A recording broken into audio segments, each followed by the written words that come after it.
Testing audio. Yeah. Okay. And I think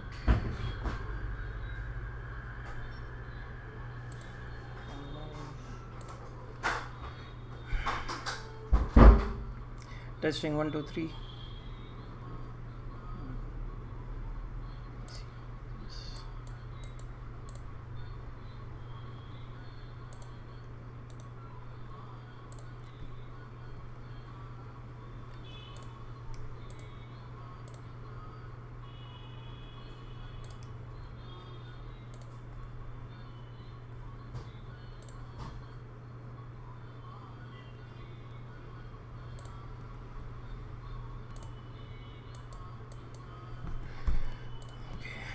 I can definitely hear myself.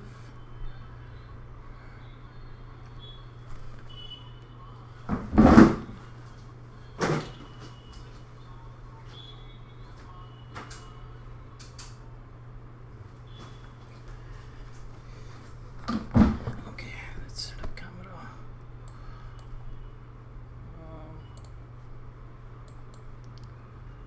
Capture photo. Live view.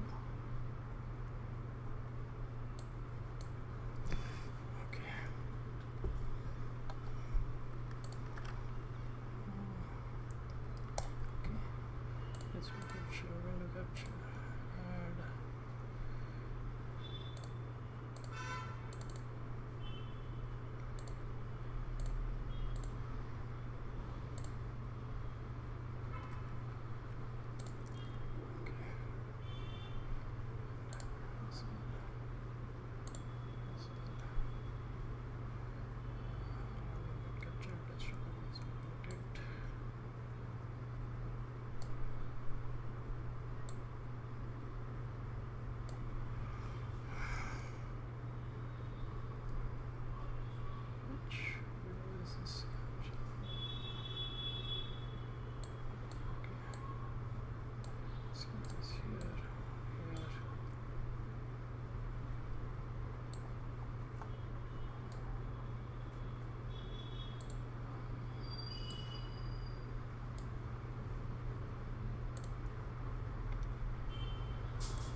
Okay.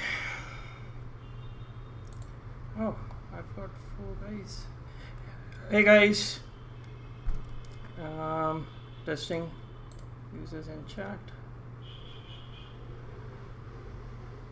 Okay. Hey Lynn. Hi Elibnil, Amar B, Danderson 3D, Gogolockstar, Kaiser 7, Teeks. Thank you for joining me.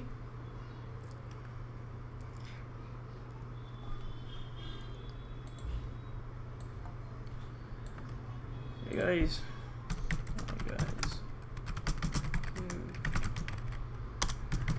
So I'll just quickly put a post on Facebook. I'll play the channel video, and then we'll get started very soon. So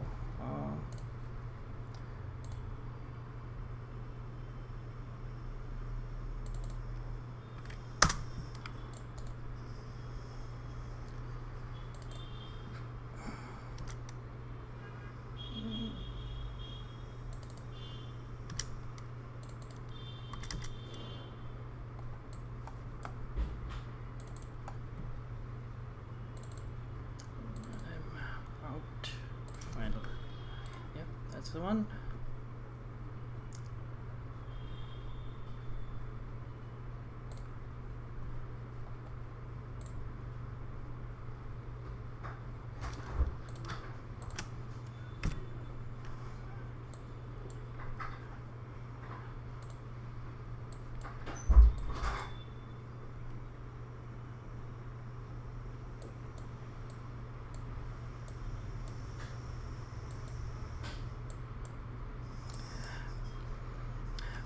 Quick thing guys, can you hear the music from the video? If someone can reply me in the chat.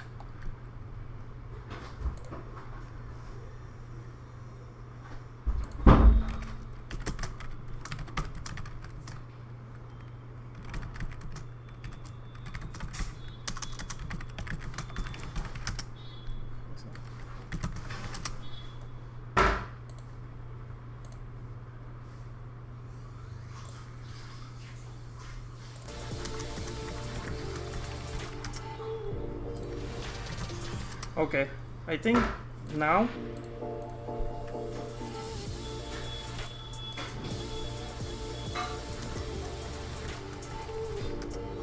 You know. All right, okay. Cool. I think now.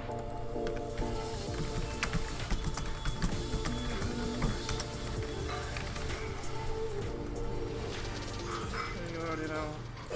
All right, okay. Cool. I think now.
So, is it streaming? Yeah, from the streaming page. Let me mute this guy. Hi guys, and welcome. Thank you for joining me. CG Rockstar, I'm starting this channel because I've seen a lot of students here in India. Sometimes they are not up to the mark. So the goal is to make everyone a CG rockstar and a generalist at their workplace. I always suggest specialize in some at least one thing, but have a generalist approach all in all. So it really helps you. The first few streams, it's going to be a very simple project, and it's going to be more about so basically we'll first do a simple modeling of a cosmetic thing like a nail polish or a lipstick or something like that, and create, and I'll walk you through my thought process. Once that project is over, I'm planning maybe a rocket launch or something more complex. I wanted to start with rocket launch, but I couldn't do that. Reason being, I'll have to go into. Hi Hugo. Welcome to the stream. So rocket launch, I'll have to look into things with TurboSquid, because modeling a whole huge asset, it can take up a month or more and a lot of streams. So I figured start with modeling basics, show you a bit of lighting and rendering over a period of maybe 2 or 3 streams. I don't know how it goes. Streams I'm planning roughly 2 hours. It will be mostly on Saturdays at 6 p.m. Indian Standard Time. I'll usually post 24 hours before that if it's happening or not. And obviously an hour before I'll start posting that yes, we are going live. One more thing, sorry for the delay. I was hoping for 6. But there was some technical problems with my data server, and I was not able to access it. I'm still having that, but anyways, we'll just roll with what we've got. So I guess I'll post a link to the Facebook page as well, because that's where I'll be posting polls for next topics, or if you guys have any questions regarding anything 3D CGI, be it in AR, gaming, VFX, whatever, please feel free to ask me. I've been in this industry for more than 10 years. I've done a lot of things as VFX supervisor to CG head to lighting artist, that being my core. So without further ado, let me post the link in the chat, and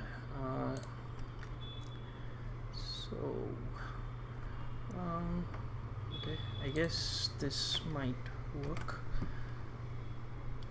Where's the chat window? Okay, there. So that's the link to CG Rockstar's page, and let's get started. So first things first, research. I've done some, but this application, it's amazing. It's called PURRef, and the best part about this is I'll just show it to you. Okay, work personal CG channel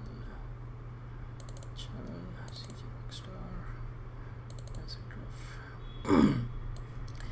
So let me get here.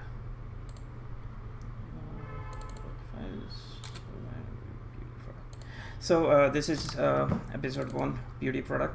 I like to create a folder structure which kind of makes sense, and usually it's in work, and there'll be 003 underscore out. I keep this thing so if I do things by name, it just falls into place. So okay. I keep anything, documents and everything like that, or anything I shoot. In this case, it's mostly, I think they are nail polish bullets. Yeah.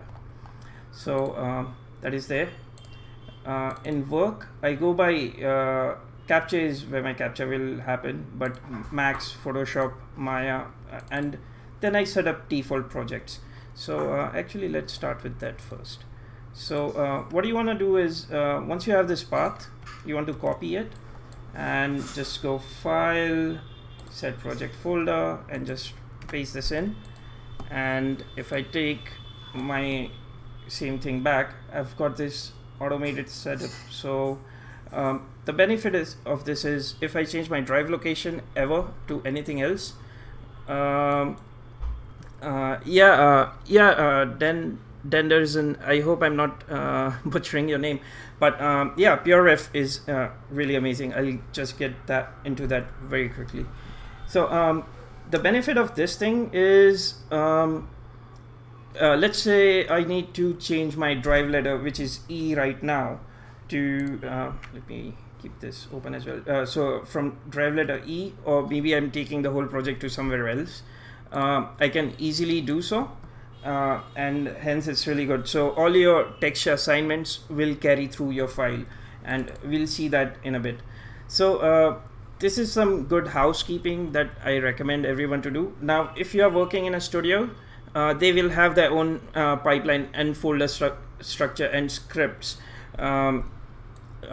which automates such things, right? So you don't want to do that in a studio, but if you're a small setup or a freelancer, do something like this. It's easy, it works. Second thing, so under customize in preferences, customize and unit setup. This is something I've seen a lot of times being a lot of people get confused over this. So there's something called system unit setup in 3ds Max. Maya has just one, and actually let me load Maya in background as well, because these tutorials are going to be generic, so you can implement same things in Maya, Max, Cinema 4D, Blender.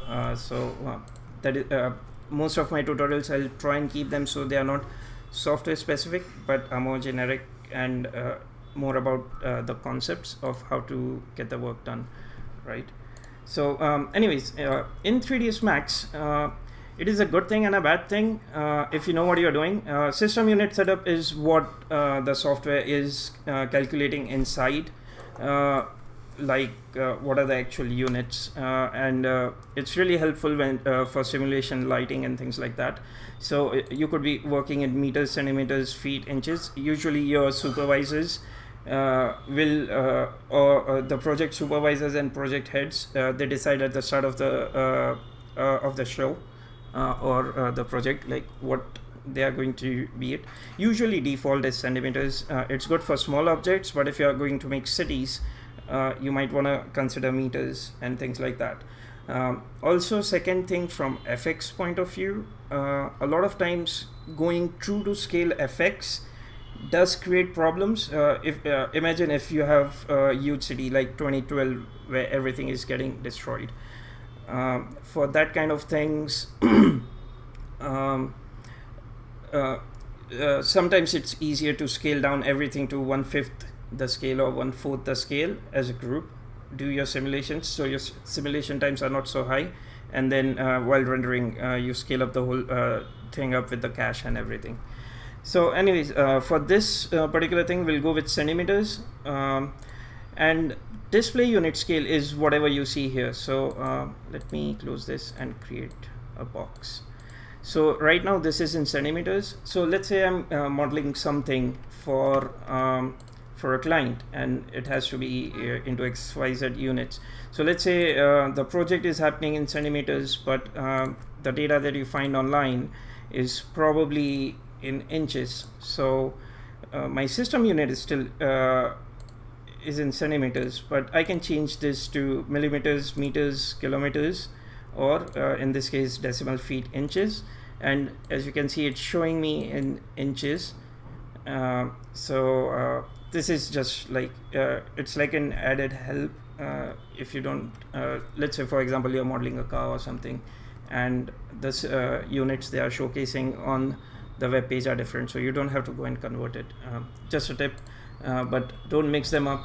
Usually I keep this to generic and put my units to whatever the system unit has been decided on. So anyways, for this project we'll go with centimeters. Say okay. Now quick tour of PureRef, and I'll show you my photograph thing as well. So oops, go back. Let's see, let's try what files. Okay, so this is what I shot down here, and I don't have professional lights, as you can see, not yet, but I will get them. But what I did was I placed like I have a small turntable, and I placed the product on there, and I turned on my I have two monitors, and I made them white, gave them white color, flat color, and shot it with that to get some highlights and some light coming into the scene. So these are the raw photos. And about PureRef, so one, you can take all of this, copy drag them here, and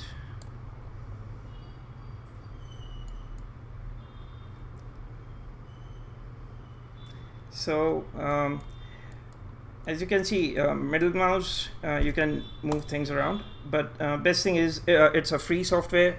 Please get it, it's amazing for references, and you can just do the help file and see your basic things here, all the how to use, and if you need more, let's say I'm pressing control and I can rotate around, which is really cool. I didn't know this, I just found it recently. So I had photos which I was shot like in portrait, and I needed to see them in landscape, so that really helped. And that thing I found it in settings and in key bindings.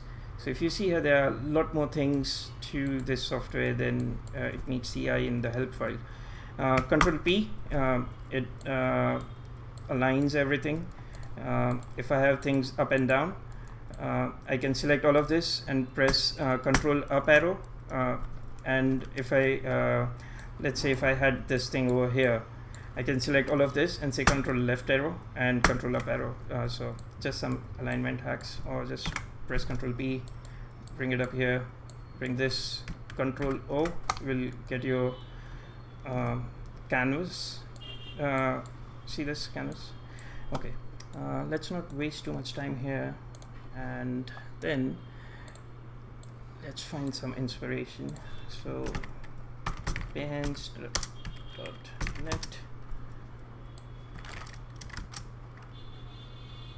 and this is one of the best pages I feel where you'll get to see high quality work in print side of things, and our first project being on the print side. This is what I would like to refer. Like for example, look at this lighting; it looks really good. So, anyways, Neil Pulish.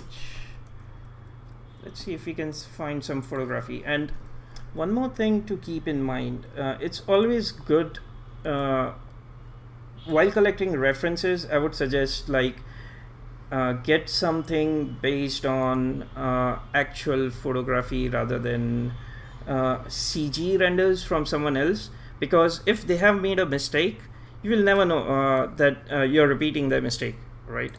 So it's oh yeah, Hugo, sorry. So it's called CG Rockstar. I copied the link. Let me try this link very quickly.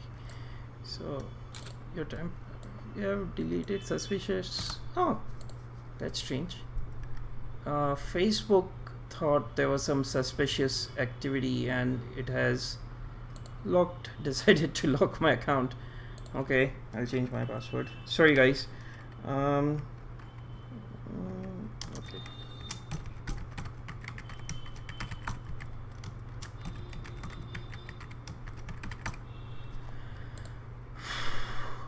Update password. If you don't like to follow it as well, you can remove it now. Skip. Recent post. Please delete any recent post that you want to skip. Why? Okay. Newsfeed. Hugo, if you try now, I think it should work. Facebook, and let me do for let's say CG Rockstar. This is not my page. So CG Rockstar.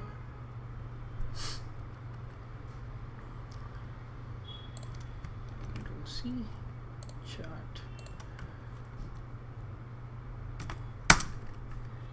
Oh, you meant the oh, sorry, Hugo. I thought you were asking for CG Rockstar page. And thank you, Denderson 3D. Yes, it's really cool piece of software. And if you use it regularly, I think you can donate some money. I think the creator has a PayPal page. I'll just put it. Your ref is this page. So you can just get PRF and select. You can add some money if you really like. I don't know. I use it regularly. I'm gonna just actually that's on my to-do list. So yeah, the good thing. Let's say I found this image amazing, and recently, as you know, Google doesn't allow to drag and drop. I mean Chrome and all. Okay, so that's interesting. I think Behance has updated itself. This didn't used to happen. Sorry guys. So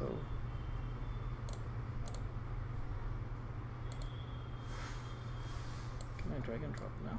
Oh yeah. So there was that small full screen thing. You just drag and drop and it comes through.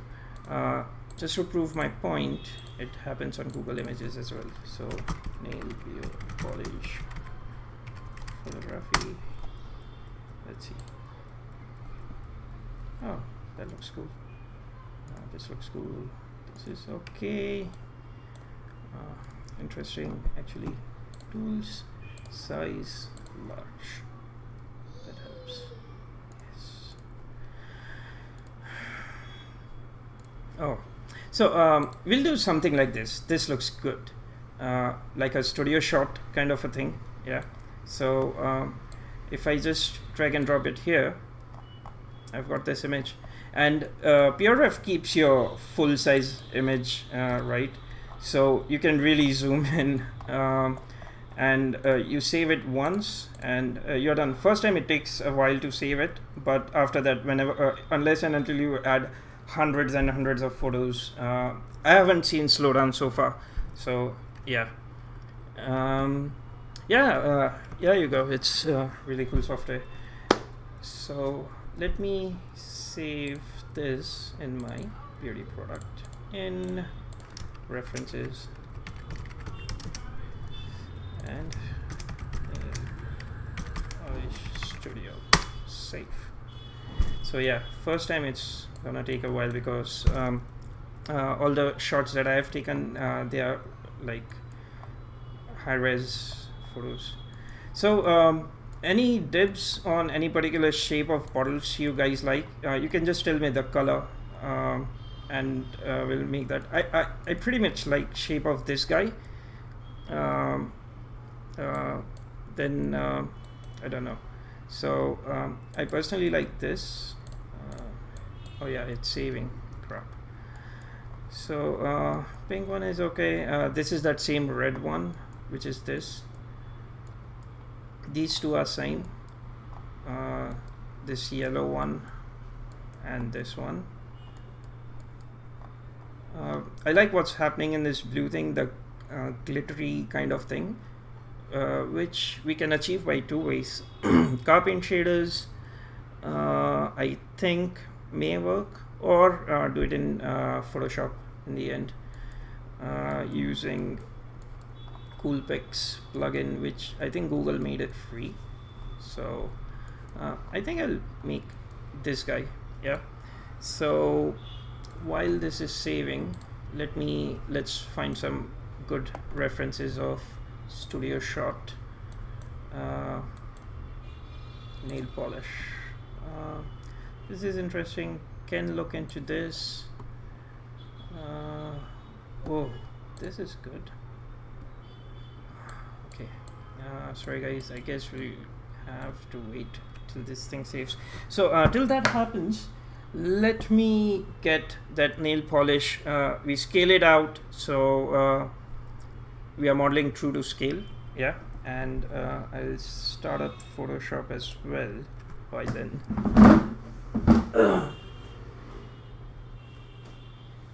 Just 2 minutes, guys. Yeah.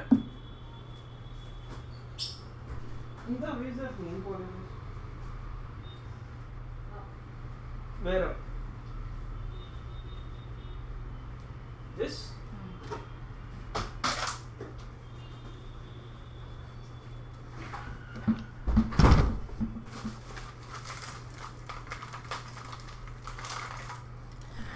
Okay.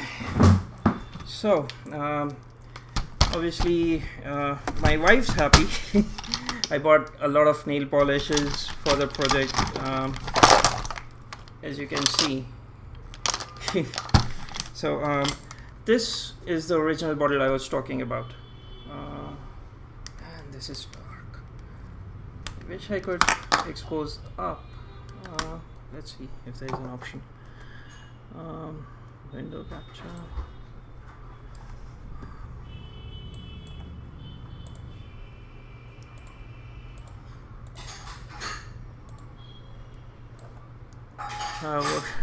Oh yeah, yes, Lini.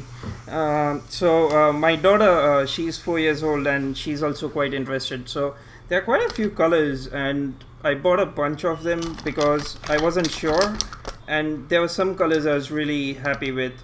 So let me just like there's a red one, there's this blue. I'm sorry, the camera is not showing accurate colors. The image is too dark on that.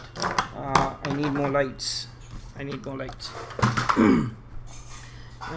Let me quickly check this if I can add filters. And is there exposure, chroma, color correction? Okay, can I add brightness? No, I can't expose it. Color key, color image mask, luma key, render. Nope, it's not there. Sorry guys.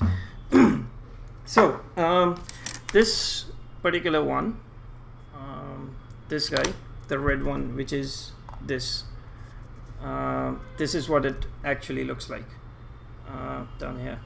So I'll just measure it up with my tape. So this is roughly 7 centimeters tall in height, right? So let me take, oh yeah, one more thing. You can do copy, and when you go to Photoshop, Control N,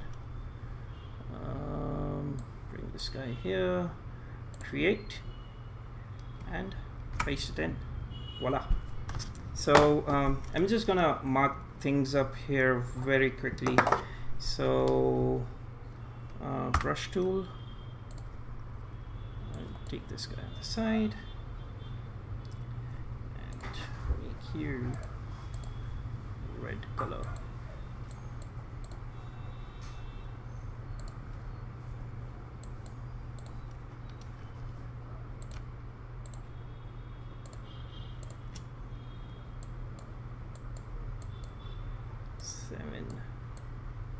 Centimeters.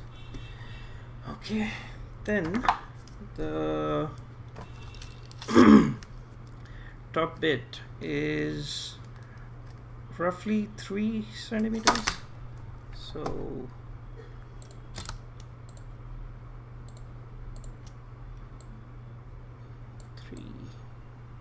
centimeters. Okay, and if you see, it's a bit rounded. We'll be able to see it in PureRef better actually. So over here, let's take this guy, and do I have top? Oh yeah, boss lady, yep, that's the one. So these 3 guys are the 4 pictures is what we'll use.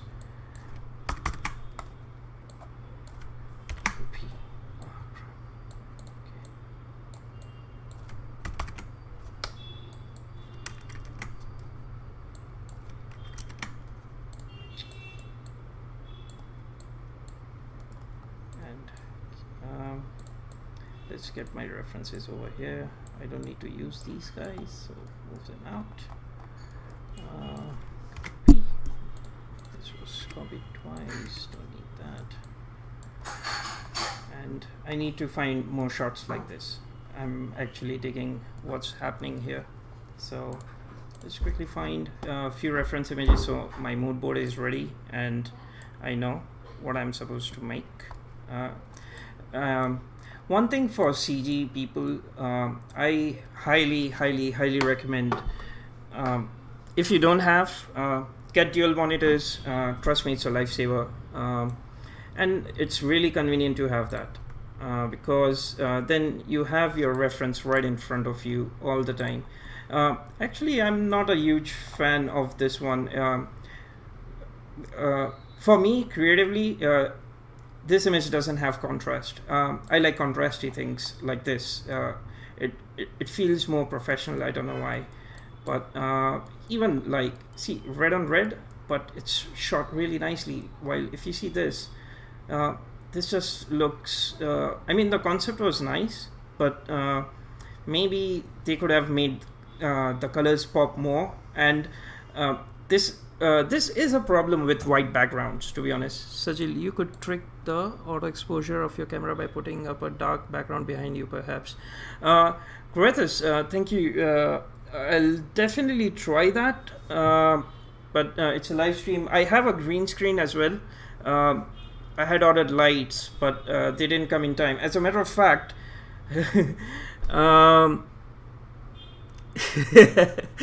so as a matter of fact, today I had to delay my stream. Apart from server, like everything which can go wrong is going wrong today. My Wacom broke, so I had to rush like 30 kilometers away and buy a new one. I haven't checked it yet. It's just sitting in the box behind me right now. Yeah, back to the thing. Creatively speaking, white backgrounds create a challenge, but like for example, look at this image, like versus this. There's not a lot of distractions. The reds pop, there's blacks, there's highlights. This image to me is better than this one. I mean, no offense to the creator, but hey, that's my personal taste. So even this one, this is not bad, but nah, not a huge fan. So oh crap, this looks interesting. Can probably go with something like that. So some ghosting patterns on a darker background. Yeah, it looks good. Let's see. Polish Studio photography. This is interesting, but I want it on dark backgrounds. Oh, this looks interesting. I probably don't want to go into liquid simulation for sure. Not in this first basics thing, but I'm gonna keep it there. You never know. I'll take that.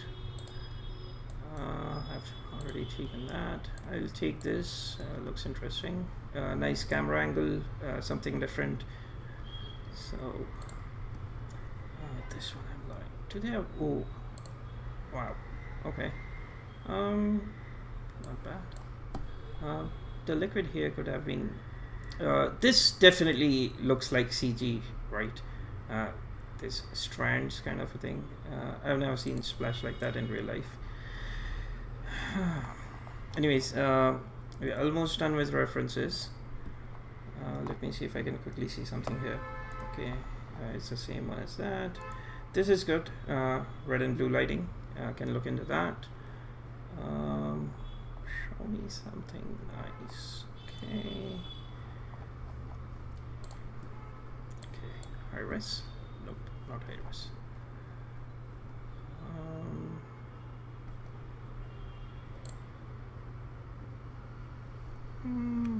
Okay. I like the glitter thing which is happening in that red. I might add that to my thing. Let's see. Okay, nice. Oh, look at this. This is nice. Oh yeah, I have a tendency to save different things as well.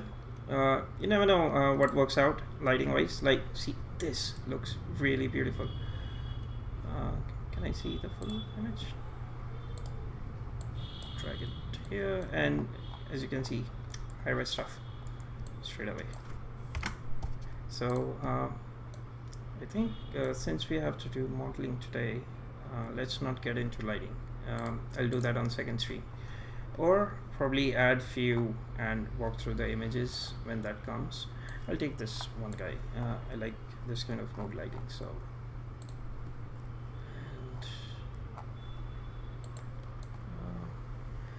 Love Caustics. What render engine will you be using? So Dunderson, I have license for V-Ray for Max and Maya for version 3.5. I also have access to my work license, which is V-Ray Next. But that is something I'll have to take permission from my office to see if it's cool, if I can use it for streaming. But the license that I have, personal one, is this.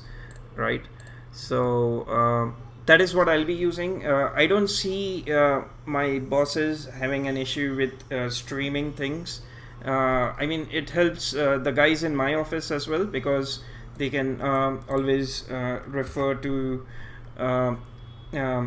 these videos.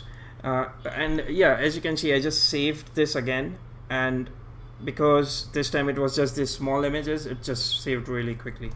So I'm gonna minimize this now, and let's close all this. Don't need that, don't need that. Yeah, I think I'll keep it the rest of the references and going through it during lighting and shading. So yeah, let's just close this, close out there. So quickly back into Photoshop. And where's PRF? So I need to create my reference images. So I'm copying things here. Copy, Control N, create, paste. Copying this guy. Oh man, working on single monitor is tough. I can just copy and paste it here in Photoshop. V and copy, select this guy, copy, paste, and that gives me everything I need. So this is my, and always make groups of things that make sense. Pardon me, looks like they do. I don't think. Does we run an education license? I think so. V-Ray probably does. So let's check it out.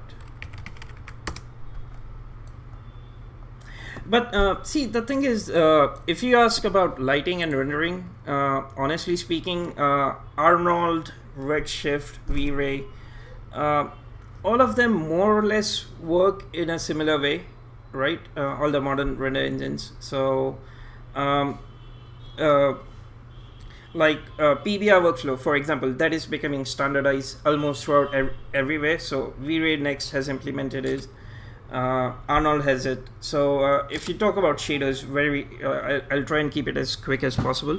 Shaders, one is your color maps. Second thing is how reflective the surface is. So in your fall-off reflection map, you just start adding subtle noises and scratches and dirts and things and start building up the shader like that. And how reflective or soft that is. Trust me, lighting being my core, I'll really go deep into that one. And same thing happens in Arnold. Even like metallic roughness workflow, the only two differences is metallic PBR workflow will have the color of the reflection. Let's say you are having a gold ring. You'll paint yellow in the albedo, which is diffuse color. And in case of non-PBR workflow, metals you'd usually make it black and you add that color in reflection. So they're just subtle changes, but it's almost same, trust me. Like once you get it, it's really simple lighting and shading. So there is a trial thing for Chaos Group. So yeah, you can try it for 30 days. And you've got all these guys over here, right? So I don't think they have a free version, but there is something education for students, educators, and so maybe you can connect with Chaos Group and check this page out. Yeah, you'll have to contact them. Probably need your university or school information, or if you're a channel or something, maybe show them how many views you have. I haven't approached them yet because I have my license. And maybe if things pick up, then I'll probably ask them, hey, can I have a free one?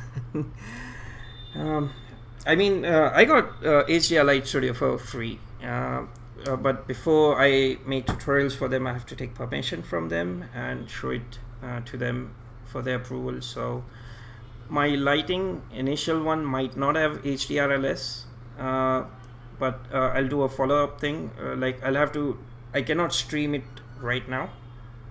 So for that part of lighting, it will be a YouTube tutorial if they approve of it. If not, I'll show it with standard V-Ray lights. If you guys want to do it with Arnold as well, let me know. I think Arnold comes free with Max, so that shouldn't be a problem. So anyways, reference images. For modeling, it's good to have front, side, top views at least. If you have 3/4 view, it's really good. If you have physical product, nothing like it. Why am I going into this? No one in production is probably going to ask, but with ad agencies, you get single print images. So they'll ask you to create any product in the world. It could be a pen, keyboard, mouse, sofa, furniture. I work a lot with agencies, so and print side of things, and AR, VR stuff recently. And then some VFX supervision gigs, and I figured this would be the fastest thing to model and show instead of a giant spaceship, right? So first off, I'm gonna turn these guys on and just reduce the opacity so I can see my basic crop, right? Take that crop, I'll go 1:1 square, and probably go over here. Yeah, let's see if I can close it now.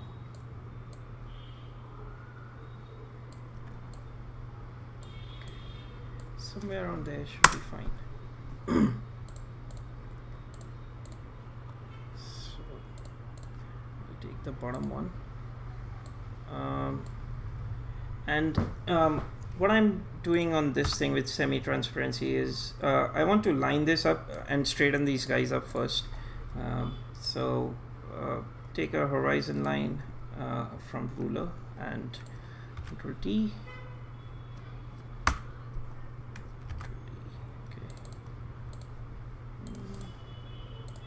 Select that, Ctrl T.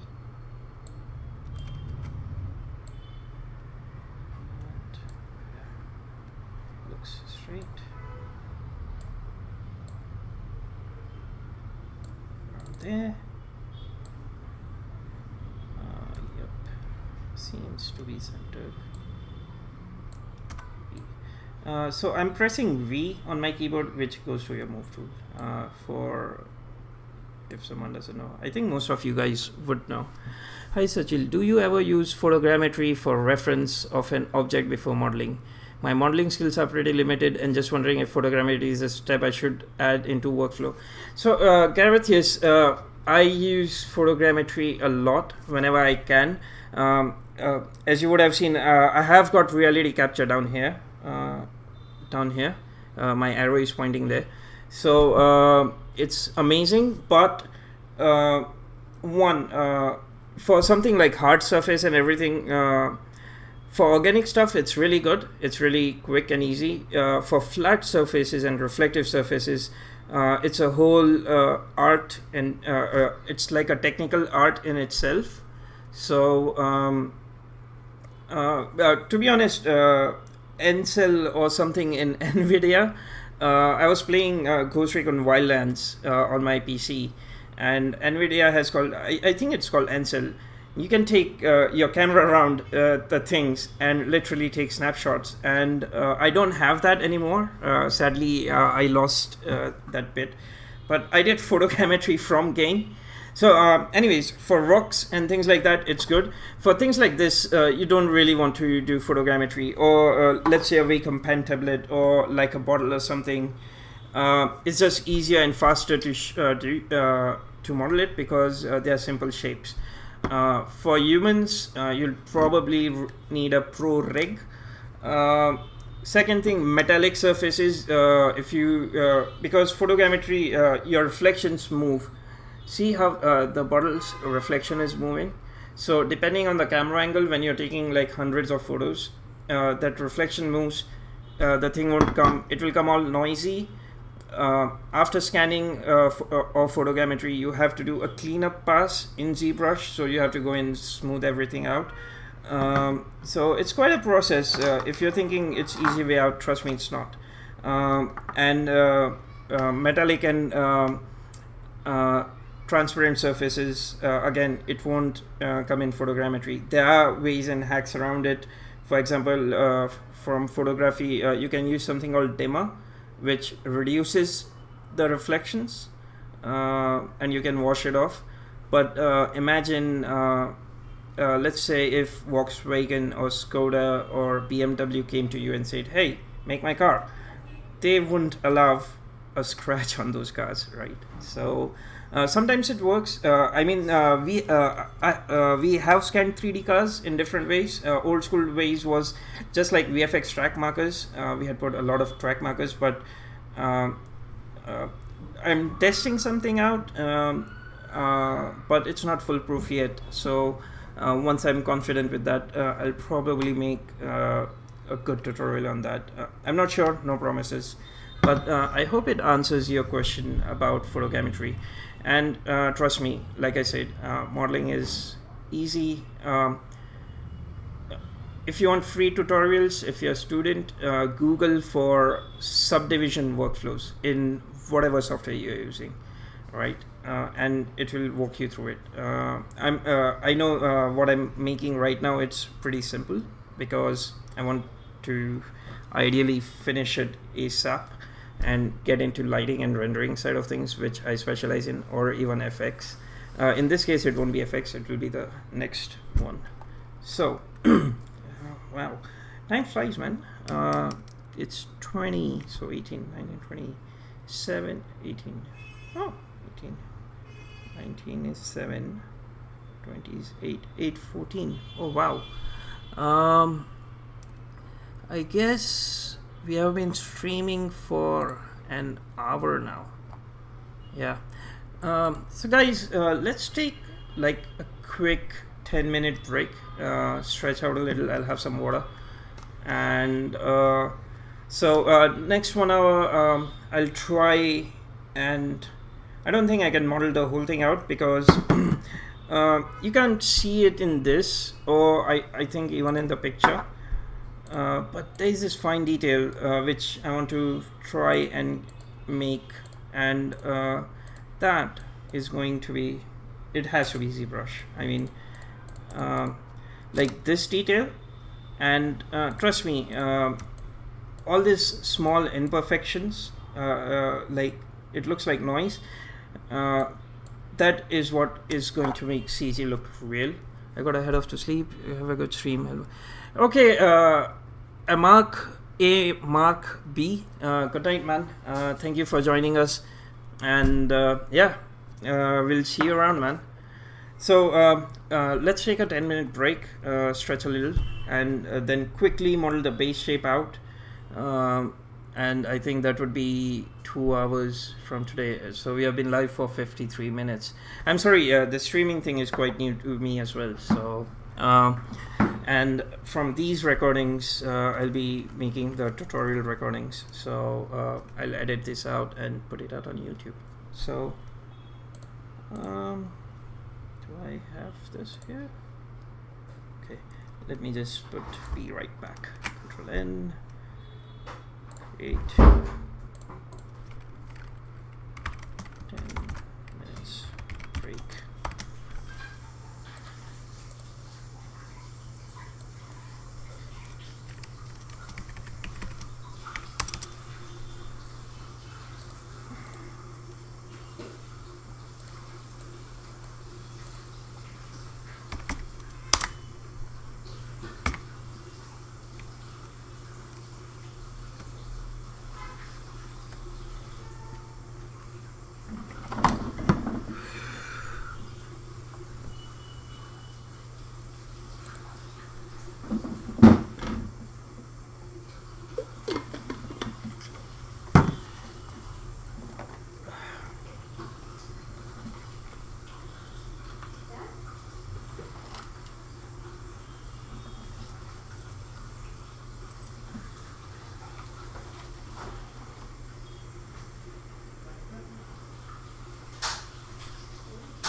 Hey guys, so I'm back.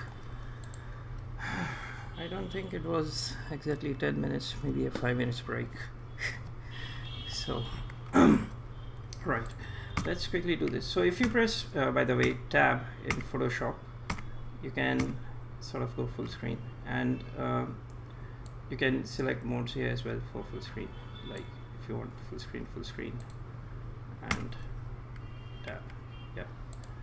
So okay, so this is centered, which is good. I'll lock this layer and also call it front. Now let's try and line this guy up. So, and that seems like center. One more thing to note here.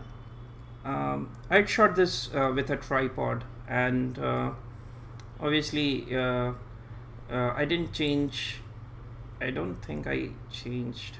I mean, I usually shoot with RAW and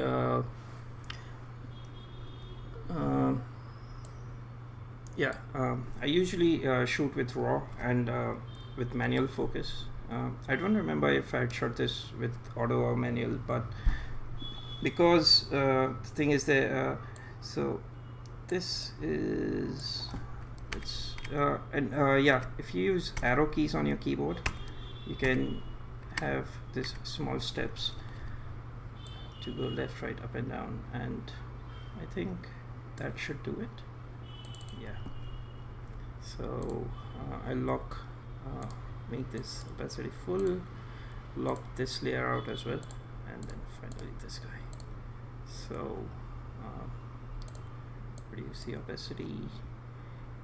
This is the top of the bottle, so I'll go here and try and see it's a match, and just bring this guy down.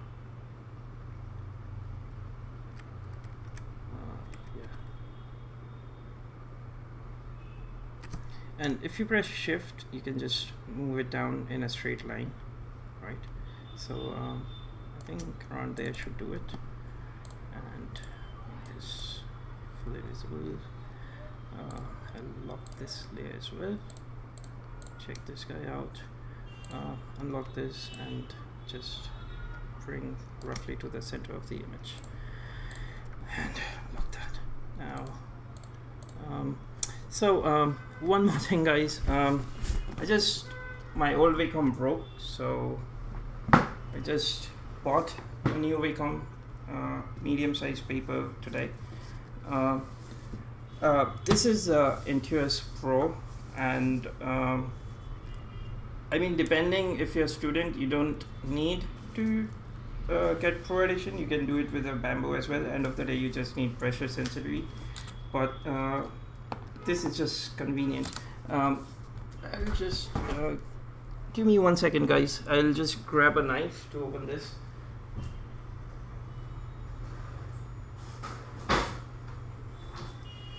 So Wacom, you really want that stuff because I don't want to mouse. It's like once you get used to Wacom or any other pen tablet, you're gonna be set, and trust me, you won't like anything else. But there are cheaper versions. There are new cheaper tablets also available in the market. I haven't tested them. I've been lucky enough to use this throughout my career. In student days, back in the days, I had a Grafire. So they are like Apple for pen tablet industry. You can think of them as that. The quality is really good, and I'll just quickly, done. So that's the product down here, and live unboxing. And I won't take too much of your time with that. There's some nice artwork by someone over there. Yeah. I just need the tablet for Photoshop and mask out the things. One thing to keep in mind in Photoshop, try and always, I mean even be it Photoshop or anything else, try and keep things procedural and as long as possible. You don't want to break or commit to changes. So masking is a better way instead of erasing it. Oh, okay. It's got this Velcro things here, and again some really cool artwork. So yes, that's the new tablet, guys. Wow, love this thing. Open that. And we're in business. Don't worry, I probably have the drivers for this, so it shouldn't take too long. Comes with wire. I think that's warranty card or something. And the new pen thing. So it comes with nibs, and it has this hole right in the center. See that glowing spot down here, right in the center? Yeah, see that spot? That's for nib change. It's pretty cool. Okay, open that up. I'm sorry, I'm not the most professional unboxing video guy by any means. And yeah, that all was sitting nicely typed in there. So let's get this wire connected and get into business of things. Guys, if you have any questions while I'm doing this, please feel free to post it in the chat, and I'll respond to the best of my knowledge. So, yep, done. And this thing has Bluetooth, but right now I haven't read the manual or have the time to go through that. So if you need, and plus I can do a better review next time. This is paper edition, so I can draw on things. I can't draw at all, to be honest, but it has some nice features. So if you make doodles, it saves it into layers and everything. That's what I saw in one of the YouTube reviews, and I was like, yes, that thing I can dig. And this other box, okay, except, okay, I don't want touch on because I don't like touch settings, so I'll turn that off. And start, choose tablet orientation. It's this one because I'm left-handed. Next, import settings. Not now. Express keys, blah blah blah. Touch and gestures. Next. I'll do this later on. Register your device. Set up paper sketching. Next. Done. Yep. So that's sorted.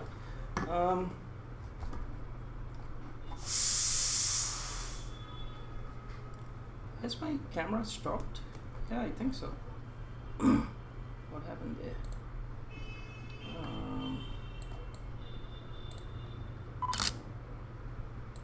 Live view.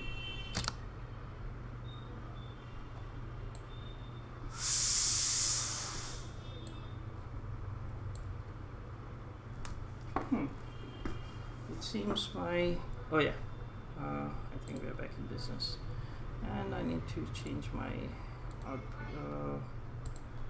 sorry guys, one sec, quickly update my camera. Window capture, and is it there?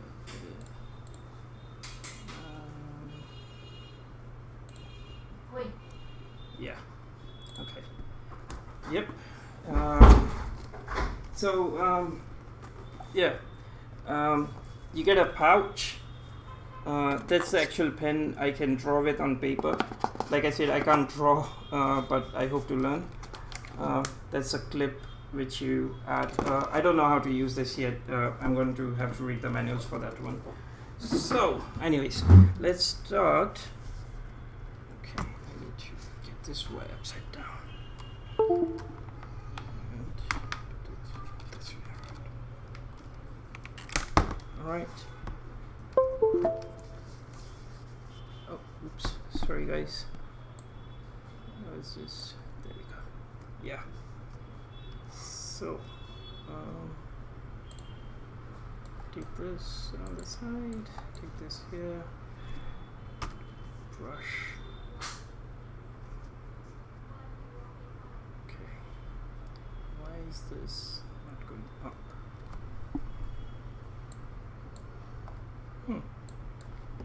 Now my Photoshop is frozen. Oh, there.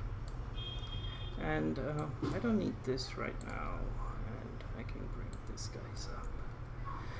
So let's try brush X.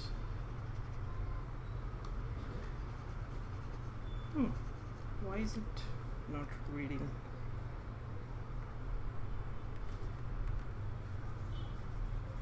Okay, that's strange.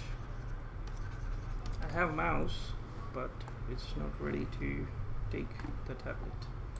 Just 1 more sec, guys. Sorry.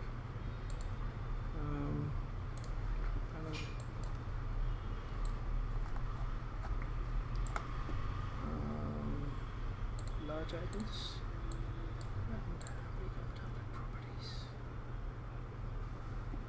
Okay, double click, right click. It should work, but it's not.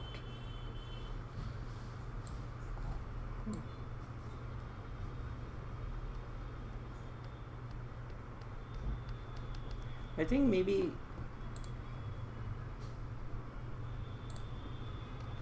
oh yeah, now it's working. Cool. So very quickly, let's not waste time. Take this guy, hit a mask. Oh yeah, I need to unlock the layer. Hit mask. So this is what I was talking about, procedural / non-destructive workflow.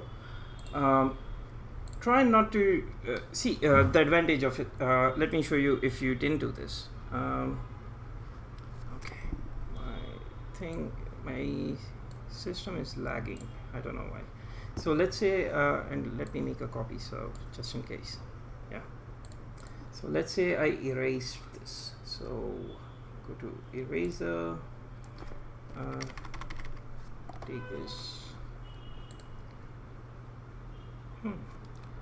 Suddenly my Photoshop has decided to lag. Okay, what's the size of this? It's just 2K. Should do that. So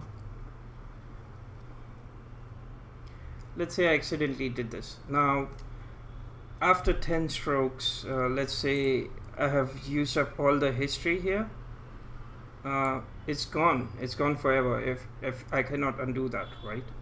So instead of this, I always put mask in, because if I do mask, so white is visible, black is not, and I can just paint with a black mask and accidentally flow. I don't want flow to be pressurized.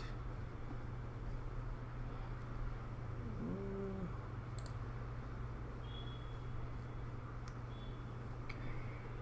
Shape dynamics, size, data, print pressure, Yep. So I don't want smoothing, just want shape dynamics. Okay. So oh crap, I was erasing it actually. So DX.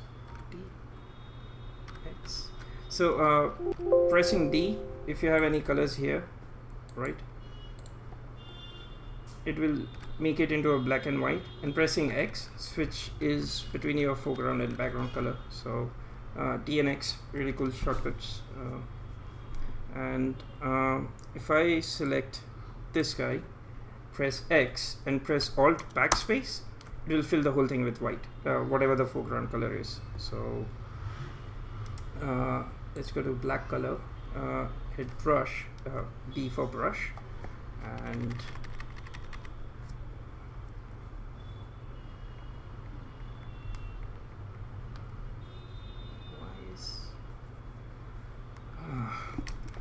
Photoshop is really started to lag. I don't know why.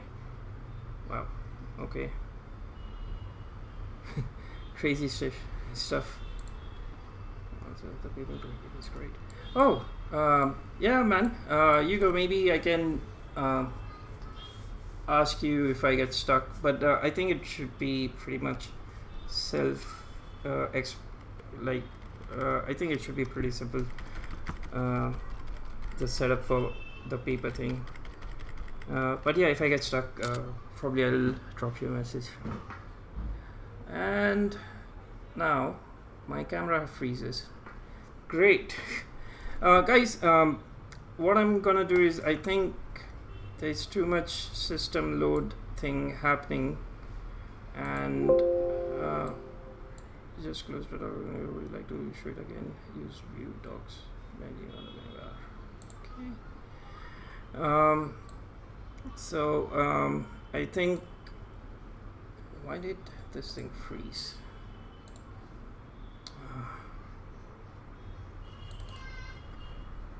What's up with this? Distribution control. Okay. Why? Things break. Things definitely break. Let me restart my live view. And no, it doesn't want to do that.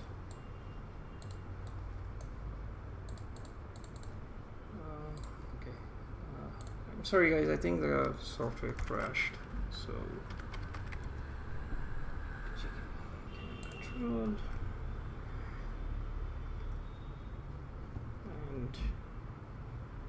Are you streaming and working on the same machine? You may want to consider a separate machine just to stream the signal of your work machine. That is what I do. Oh, I didn't know I can do that. I'll look into it, man. Thank you for the suggestion. But yeah, right now I'm streaming, working and recording on the same machine, and Digicam control just died on me. It's not even starting. Oh yeah, there we go.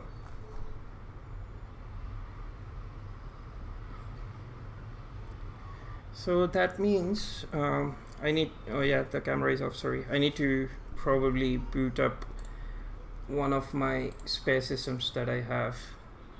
So live view, please give me live view. Let's try this.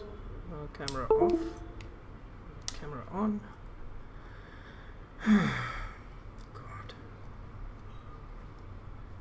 Contact me and I can give you some tips. Yeah, man, sure. Really appreciate all the help. I'll definitely do that.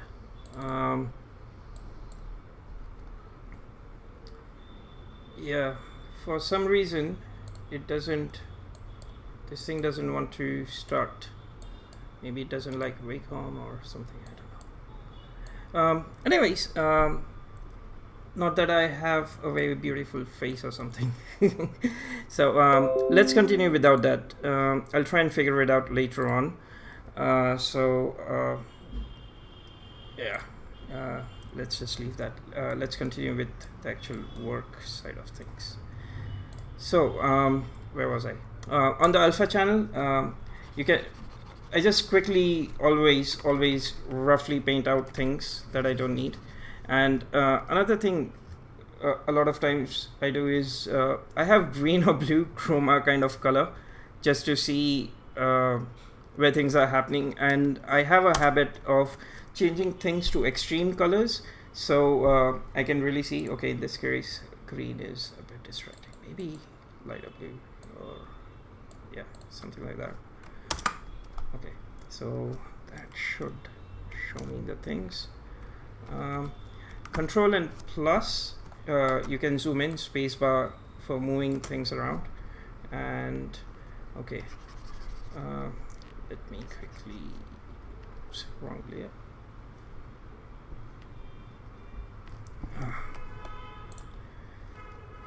Yeah, I think Hugo, I'm gonna have to ask you for some pro tips with stream side of things, man. This thing is lagging like anyone's business right now.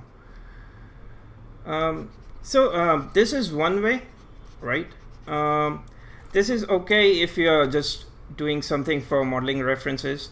Another way, the pro way, the way retouchers would do to separate something out, or even in composite, is like roto-masking. There's something similar. There's a pen tool, and I think I'll show it to you guys on the next image for sure. So when we prep layer 2, I'll show it for that. I'm just gonna quickly go around this. I know I've missed spots there, but because I'm painting a mask, I can always come back and fix that. So quickly get the edges right.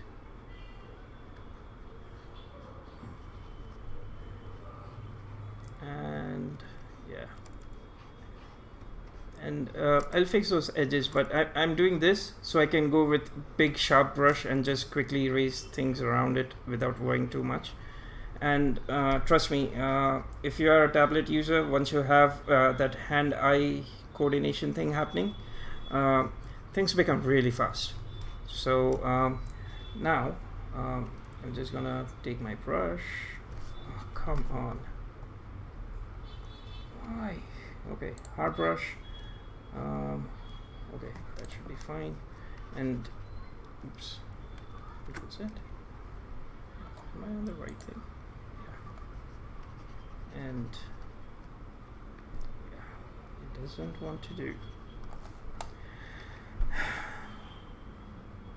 And why is it painting black here?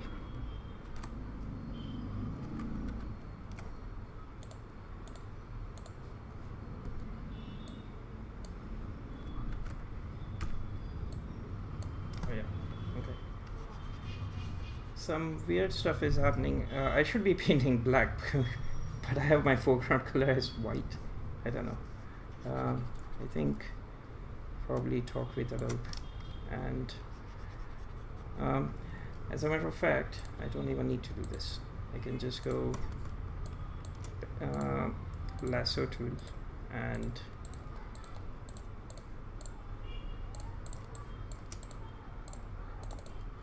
do that. Select this, Alt backspace, backspace, and boom, it's cleared. See this 1 pixel thing? I don't know, to be honest, why Photoshop does this. It's really annoying. If someone knows a fix, please do let me know. I should probably Google that as well. This thing has been annoying me for years. Anyways, back to brush, and quickly go in and clean this. I think pen tool might be a better thing, so for speed's sake right now, but so that is method 1, right?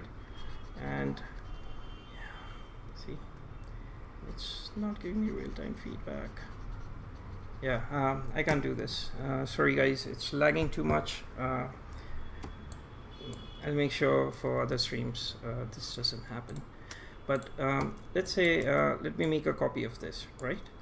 And remove the mask, delete. I don't want to apply it. So pen tool shortcut is P, and I can just go bam, select here. Okay, this is not the pen tool that I want. I want this. So select here, and if I don't let go of my left mouse button and drag, I get this. Now if I click here, you see how it arced the things, and if I control Z twice, and again if I pull this, I can press Alt on my keyboard. I think on Mac it should be Command or Option. I'm not sure. That is something I can check and put it in the tutorial actually. So I'll have to check that one. But then your mask selection will go in that particular direction.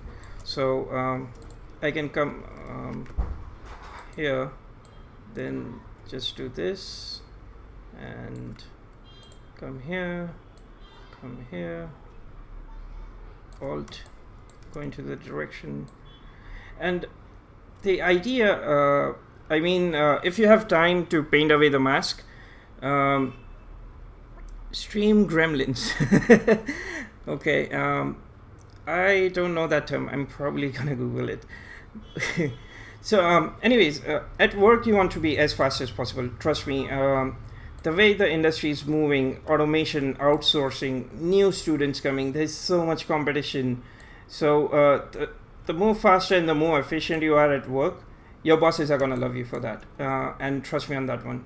I didn't focus properly. There's some softness here. Anyways, I'll imagine this is the hard line, so we'll stick with that. And I'm not making CAD products out of this, right?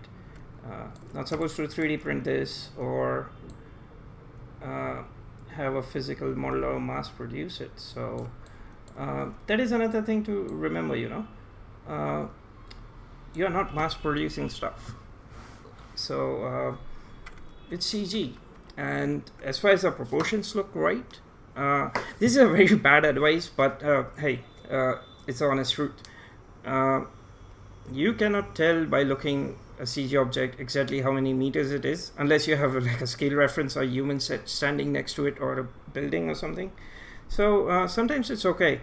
Anyways, I made that path. I need to make this place softer. So I pressed Alt to get this, see the arrow changed, and I can then separately just fix this guys.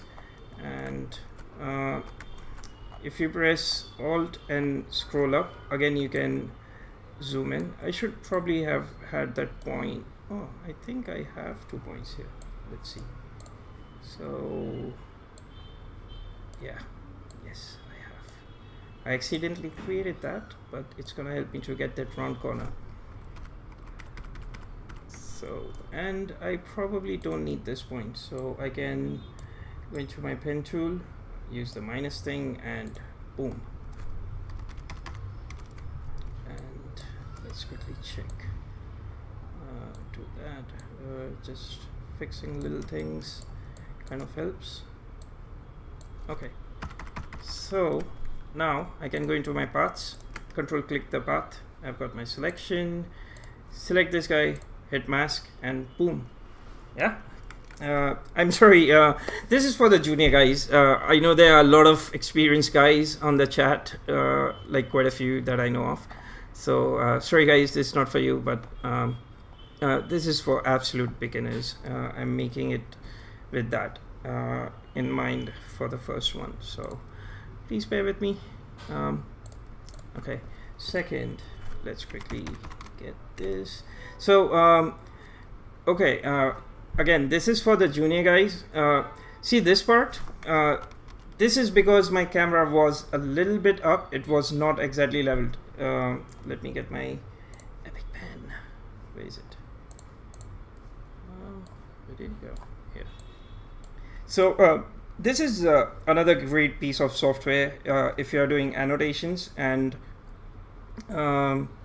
teaching people or giving corrections. So it's got presets and colors. You can have custom, you can take screenshot from here, you can type text and everything. They have the new one which you can purchase, right? I still have the old one, so it doesn't have some of the features, but I'm pretty good right now. You can draw arrows, squares, and everything. But anyways, back to the topic at hand. So I've selected blue color and take this pencil. So, and yeah, it doesn't work. Okay, let's see. sometimes when I'm teaching etching stuff out, I'll put an invert adjustment layer above the original layer, then apply a pretty extreme curves that's going to bring out the detail a bit more. Has got me out of trouble with hard to see edge details. Weirdly, looking at things with inverted colors can help. Oh yeah, sure thing. I mean, in retouching, people do that a lot of times. You would harsh contrast or invert colors to see things. For me, like, I'm not colorblind, but I'm really blind. Hugo, it's called Epic Pen, but here, Epic.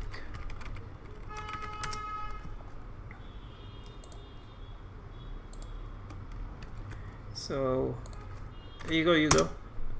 That's the thing. And even this thing is not expensive at all. It's what, $20, $30, something like that. So this, oh, okay, 1,500 rupees. So because I'm in, by the way, I'm based out of India, guys. So it's showing the prices in Indian currency. The web pages have become smart over the years, so they just convert stuff for you. It's kind of nice. And so 1,500 rupees, 1,500 is equal to question mark USD, INR, sorry, 1,500 INR. So yeah, it's about $20. Mac version, I'm not sure. Having said that, if there's something called G-Ink, it's on GitHub, G-Ink annotation. This might be there for Mac, I'm not sure, but end of the day, it has got the source code and everything. I've used this on Windows, I'm not sure for Mac. So this also gives you pens like this, but Epic Pen is, I just love this one on Windows. And having said that, it is not annotating.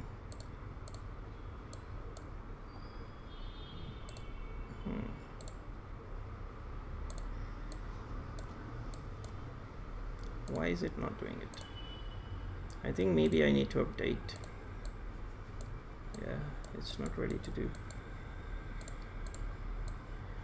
Ah, god damn it. Okay. I'll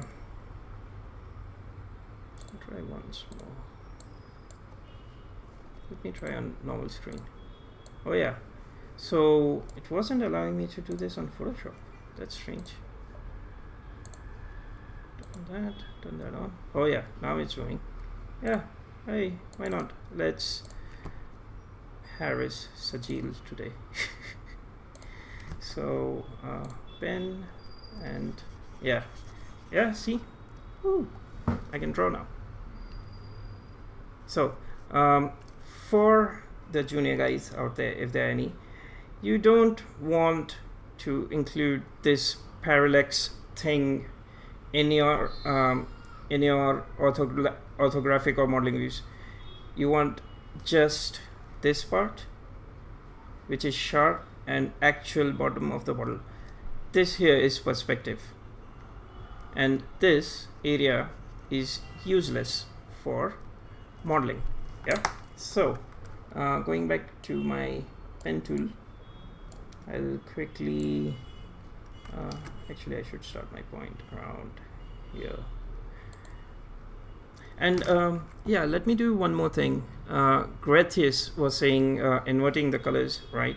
So you can just go to curves, adjustment layer. If you want adjustment layer just to affect this guy, you can press Alt and it will just affect that. And in this, anyways, there's a preset for negative. And yeah, it doesn't want to show. That's funny as hell. My Photoshop is misbehaving with me today. Let me see. Nope. That is so strange. Okay. Okay, let's do it once more. Okay, close. Yep, working now. And if I invert things negative, you see this, right? So great trip from Garethus. It shows your edges much more better, and that out of focus thing is literally gone. And best part is, again, non-destructive workflow. Turn off, delete it. So let's do this. Pen, I'll bring it here and roughly go. Actually, you know what? This thing is, my handles are blue. Maybe I should not. Oh, okay. I mean, we learn everything, something new every day, don't we? It's crazy. Like, honestly speaking, I've been using 3ds Max for quite a few years, and just about 1 or 2 months back, one of my junior guys, who has just joined our company, for camera safe frames, he was using Shift F as a shortcut. And I was so embarrassed. I mean, I didn't know, but I thanked him, man. Like, I got to learn that due to him. And he said, oh, I'm just pressing Shift F. I was like, oh, I didn't know that shortcut existed. So, yeah, we'll learn something new every day, which is the best part about the community. So, probably I overdid that one. So, maybe here, take this guy to here, and yeah.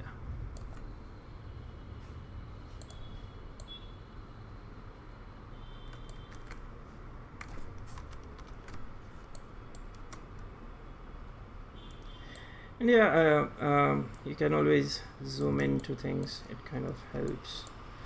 And I'll zoom out for this one and hide this guy.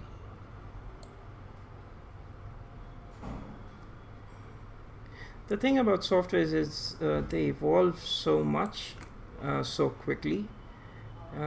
It's almost impossible to keep track of things, you know. So I personally think it's roughly next to impossible to learn any software in and out. I mean, yes, you can always go in and read the whole manual, but that's insanity. The way I personally like to do things is I just dive into the software, make few things that I'm sort of used to. Like back in the day, it used to be car modeling. Like I'll quickly figure out if I have to take a new software, figure out how to model a car, and then rest is Google, really. Google or Help Docs. Help also has search functions. So, okay, I'm not liking this curve. This should be down. This should probably be here. Sorry guys, that's, I get into the, despite using the pen tool in nature, I loathe using it in Photoshop for some reason. I should use it more. Trust me, like I used to mask all the time because of pen tablet. I was so used to it, and like I said, I've worked a lot with print industry as well. So and those guys were always using pen tool. I'm still not comfortable using pen tool with tablet. I still use mouse and keyboard for that one. But once you get a hang of it, it is so fast to do selections. Stuff like this, it just flies. I mean, imagine going pixel perfect. If you're doing compositing, that is, be it image compositing, how painful that would be. It will be damn slow in comparison, for sure. Me too, I usually use channels to build masks. Yeah. So I think this one should do. And let me quickly check by turning this thing off. Yep, looks good. Mask that boy. Okay, turn this guy on. And okay, let's use the curves again. Nope, not in this case. So instead of negative, I'm going to go to default and just open up the image a little bit in the midtones. So this thing I actually picked up on Hugo's course, how to read these charts. I'm one of his students on the new course. He has a new one coming up, so if any one of you don't know Hugo, trust me, he knows his stuff. Really cool guy, and his course is full of nuggets of information from basic to advanced. Just take it if you want to learn compositing. So I learned how to read these charts on his course. I don't know if it's exactly same as Nuke, but basically on the left, my highlights are clipping, and this is where the information is. So usually I find midpoints and where corrections I need to do, seeing these things. So anyways, I'm gonna open this up a little bit. So basically my midtones here in Photoshop goes. So yeah, I can see better now. And it's totally like this kind of things really help doing all this. Like even when shading and lighting, I go to extreme values because I can't tell, and my personal taste also is a bit too contrasty. So any hard color corrections I do, let's say for example, if it was at 100%, I'll pump it up to 100 and then pull it down before delivering to clients to maybe 75% or anywhere between 70 and 80%, to be honest.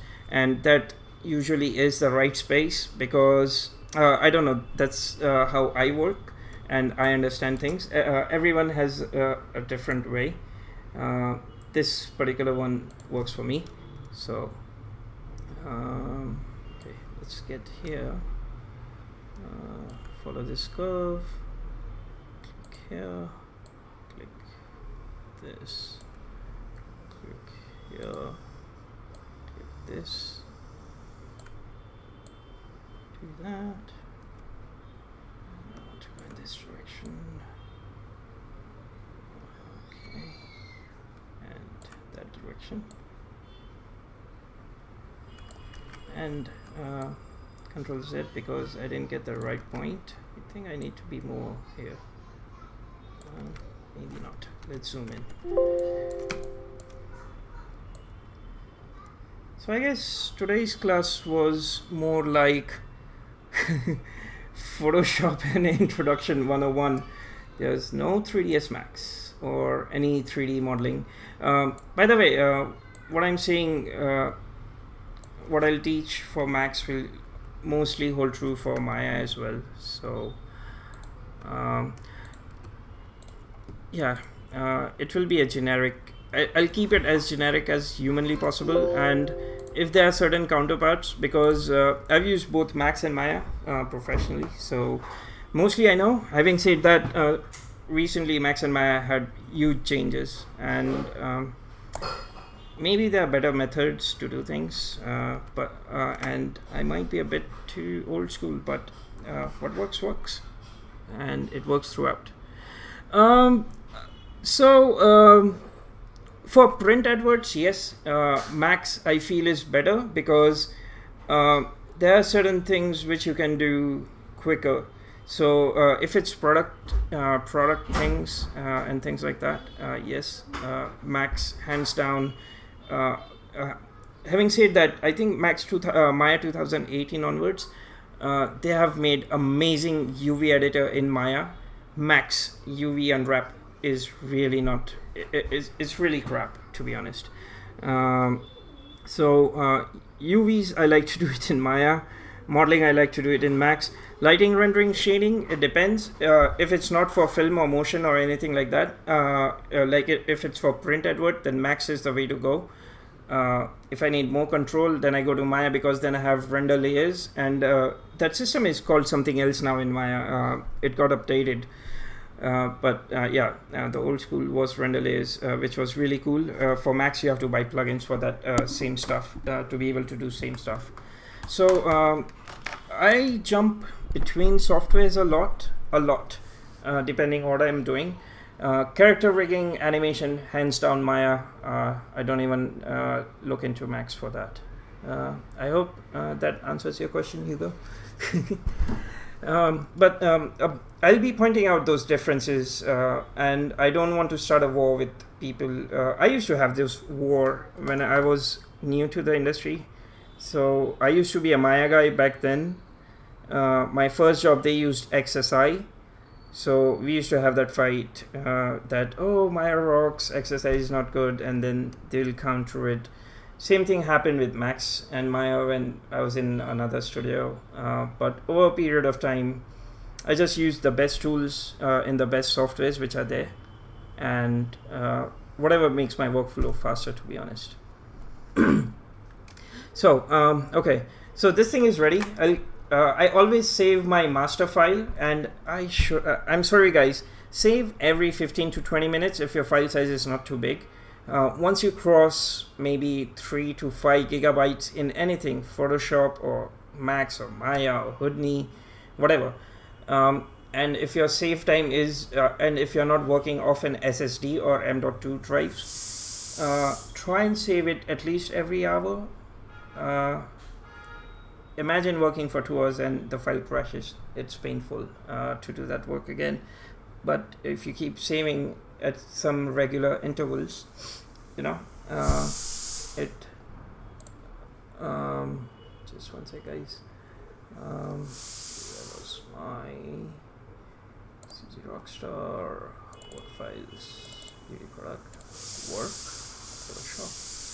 So yeah, losing 10-15 minutes of work is not as painful as 2-3 hours of work gone, you know. So as you can see, this is my master folder, and in work I have something called Photoshop. This is where I show my Photoshop files. So modeling ref, and I put edit in the end.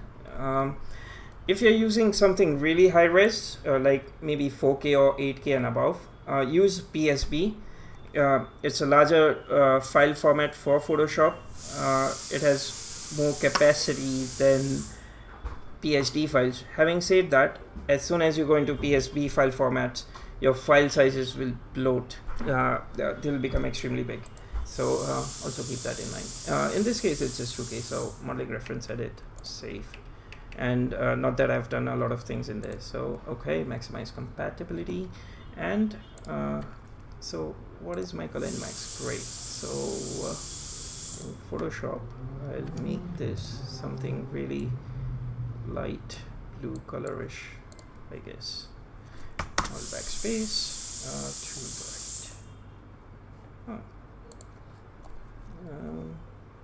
Yes. Okay. Somewhere around here. So yeah, they should give me enough contrast. So Control Shift S. Actually, can I make this smaller? Let's see. No, I can't. So Control Shift S, and now for reference images, I'll go into Max, Scene Assets, Images. Now the thing that I was talking about earlier, setting your project directories, all softwares have some sort of organizational thing, and we'll see the benefit of it in few seconds from now. So JPEG front. I'll copy this path as well, because since PSD is saved in Photoshop folder, it won't be there in this thing, you know. It will keep on going to its root folder. So front underscore ref, it's JPEG save. Okay, I want maximum quality. Yes. Then Control Shift S. I should have had a side photo of this, coming to think about it, but I don't. So but luckily I have the actual model in front of me, and it's pretty much straight. JPEG front bottom.jpg underscore ref save. Okay.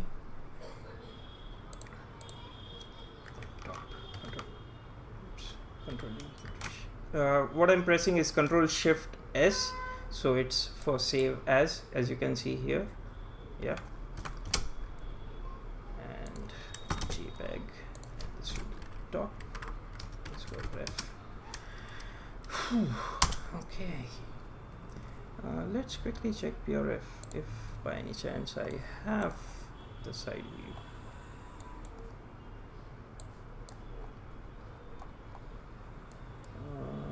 Nope, don't have it. Yeah.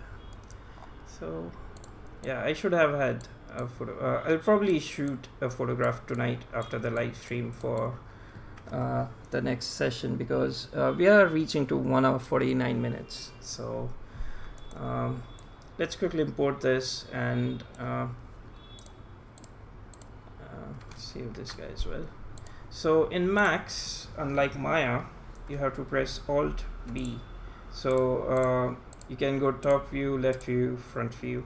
That is one way. It is equivalent of Maya and going view, image plane, and import image.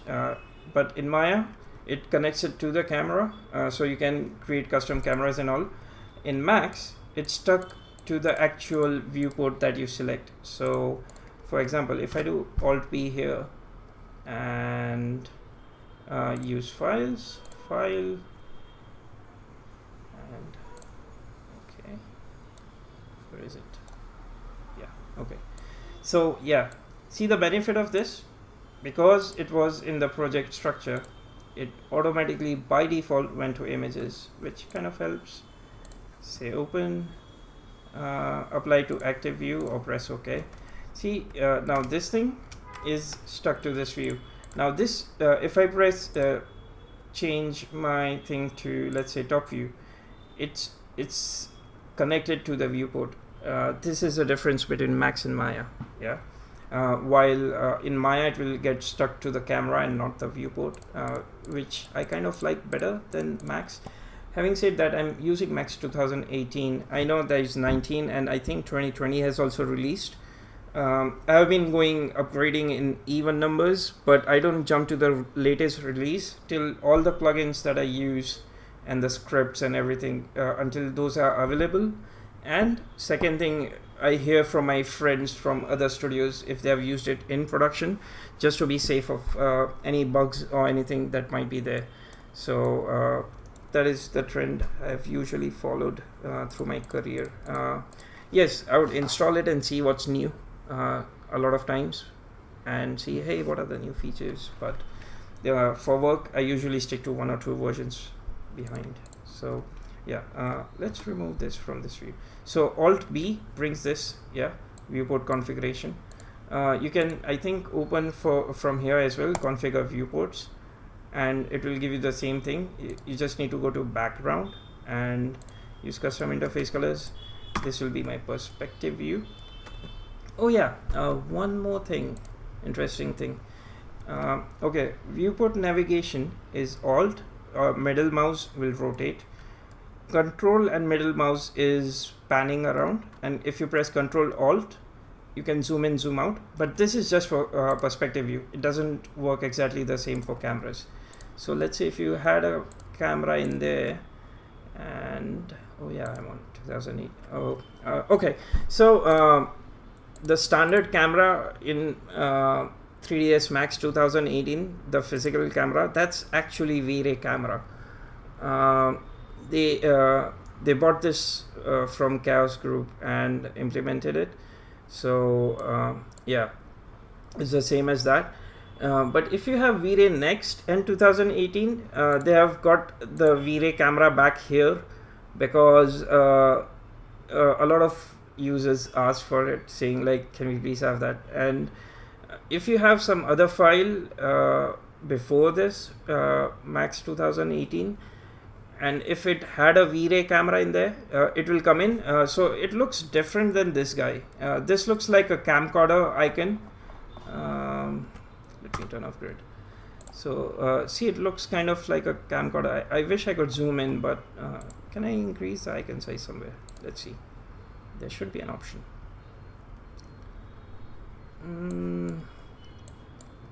V-Ray properties.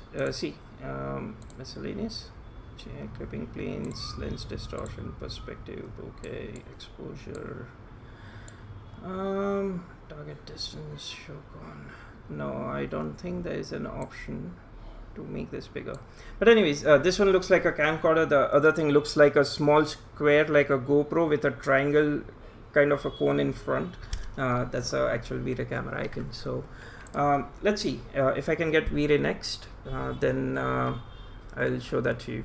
But now your navigation changes. So if you go to cameras and look through this, and down here, this is like panning, right? This tool in the bottom left, I hope you guys can see.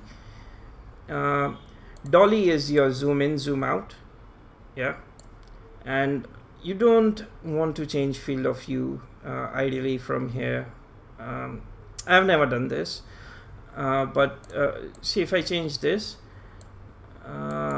things, okay, physical camera doesn't do this, so I guess it's just with the old ones. That's great. But usually you want to change your focal length from here. So you get presets for film sensors. So if you have crop sensors, which is APS-C for Canon and APS-C Nikon, Sony, etc., it has crop size inbuilt. How cool is that, right? So if you're using a crop sensor camera, and if you're camera matching something, just select one of if you have a full frame camera like Canon 5D Mark IV or something like that, use full frame, or if you have crop sensors, use that, and then you've got your focal length down here. Yeah. But in this view, if I press Control and rotate, it's not rotating. Let me create something for reference. Teapot. So like Blender has that monkey thing, 3ds Max has this classic teapot. It's always been there, and I'm gonna make my camera not targeted. So select this and okay, load up. Finish that. So if I press Control and middle, it kind of pans, but I cannot, and if I'm pressing Alt, it's doing very small movements. But the zoom and all that doesn't work. You can though go into customize user interface, and this thing takes a hell of a time to load up. That's just a sad part about Macs. Okay. So while that loads, let's quickly, I haven't set a project for this, but I'm going to create a camera, panels, perspective, create cameras, camera, panels, perspective, camera 1, zoom out here, and if I go image plane, import image, and let me just paste that path in because I don't have my project set up. So let's say front, and now if I go to my attribute editor by pressing Ctrl A, or it's on the left side here, you can say either looking through the camera or in all views. So if I do all views and zoom out of this, see according to my camera, you can see it in all views. And let me select my camera. My camera is here and it will always face the camera. Now going back to image plane, if I say looking through camera and I don't want distraction, it will just look through that view. Another thing is cool is you can offset thing. So if you press Control and left mouse drag inside Maya in this this boxes, attribute boxes, you can tweak the settings instead of typing them manually, which is really cool again. And you can increase the depth. Now depth you cannot see here, but let me quickly create a cube, press R, scale it up. So let's say let's decrease the depth, so maybe 1. So I don't want this. I mean you might want this or you might not. You can change alpha gain, so make it semi-transparent. So yeah, this background image thing in Maya is much more cooler than what is there in 3ds Max natively. So let's say 50 units, and then it's behind, and I can bring it back in front, right? So this is really cool thing inside Maya, helps with modeling and camera layout and other things, if you have a backplate or something, right? One thing to remember inside Maya is your display mode is through RGBA. If you rendered something with this, let me put it to V-Ray and create light, lights, V-Ray don't light. We'll just put it on light and move this on the side. If I started IPR with this thing, you see it renders the background image, yeah. And if you don't want that, you can say none. It will disappear here. So if you are using Maya and if you have some images used as image plane, don't forget to turn display mode to none. Otherwise, it will come in your renders. And if your image is alpha, if it's like a TGA, TIFF, EXR with alpha channel, then you can select RGBA and you'll get cutouts as well. And there's Luma Alpha and other modes, but that is for later. So yes, now back to Max. Here's the keyboard thing, and you can have all commands or see it by groups. So if I use camera and camera correction, camera map, camera point, what is this called? If you hover over things, it will say dolly camera. So do I have dolly? DO? Nope. Okay, so dolly mode, right? And I think there is so you can assign shortcuts to this if you want. Yeah, it will have to be different from what you're using, but honestly I don't mind and just clicking here and going like this. It's not as intuitive as the perspective mode. Having said that, one more thing which you can do, but it sometimes snaps, right? So I'll delete this guy, and let's say if you select the left click is select for objects, and if you press Z, it zooms and frames the object in your selected view. Yeah. Alt, so these arrows, you can move things left, right, up, down. If you hover over this, so as you can see, Z-axis, which is top down, and X-axis, which is left and right of the screen right now. Then you can free move like that. Same thing for you can basically lock to 2 axes. There is moving mode here as well. We'll get that into as we get into modeling. So you can move things in screen space as well. So basically it won't go left, right, and all. It will be dependent on the screen angle. See how things are, this is snapping. So basically it kind of helps in modeling. So in this thing, Max has some certain benefits. I mean, like I said, pros and cons. Here you can see world axis of where my object is. It's just like channel editor in Maya. So if I say 0, 0, 0, it will come to grid. So what you can do is, let's say I want a camera to be here. I can just press Ctrl C when nothing is selected. Ctrl C, and as you can see, it created a physical camera. Now here's the thing, sometimes this thing snaps. Okay, so let's say I came here, nothing is selected, I press Ctrl C, it created physical camera too, right? And if I come out, sometimes you get a mismatch, so you might have to adjust things.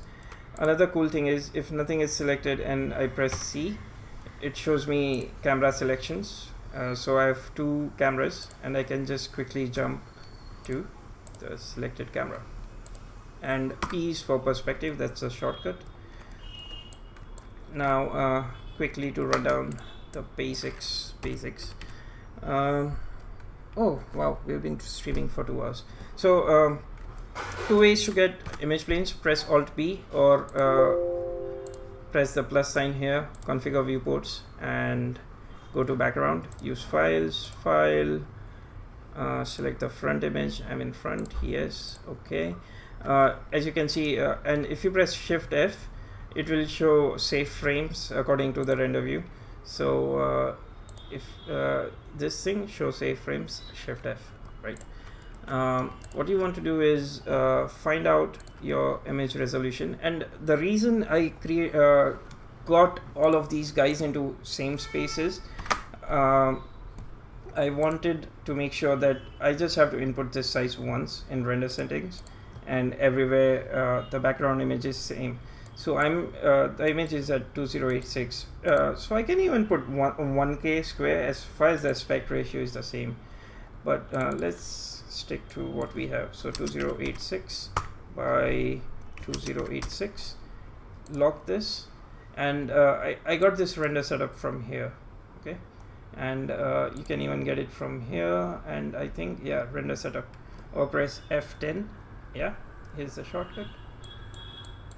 Another thing I like to do is I select my renderer, usually it's V-Ray, and if you scroll down like this, you'll see your pointer change to hand, and you can scroll down.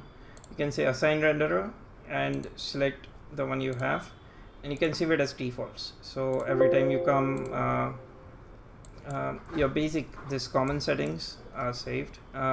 Resolution won't be saved, but your render and all that, it will retain that. So okay, front view. Another way to do this, if you wanted sort of Maya-like experience but not exactly that, press Shift F, create a plane. I know it's a perfect square, so maybe 100 by 100 for now, right? Press M for material editor, and you can access material editor from this thing as well. Now if you are a Maya person and coming to Max, you can go to modes and select material editor, and it will make you feel a bit more at home. Although Max has procedural noises which are really good, but there's a limitation to it. So in Maya, for example, if I have a map, a bitmap or a texture, I can separately connect RGBA channels. In this, it's just one connection. You cannot break it down. I mean, there are things through which you can control and break things down, but it's just so complicated. It could have been simpler. Scanline, general bitmap,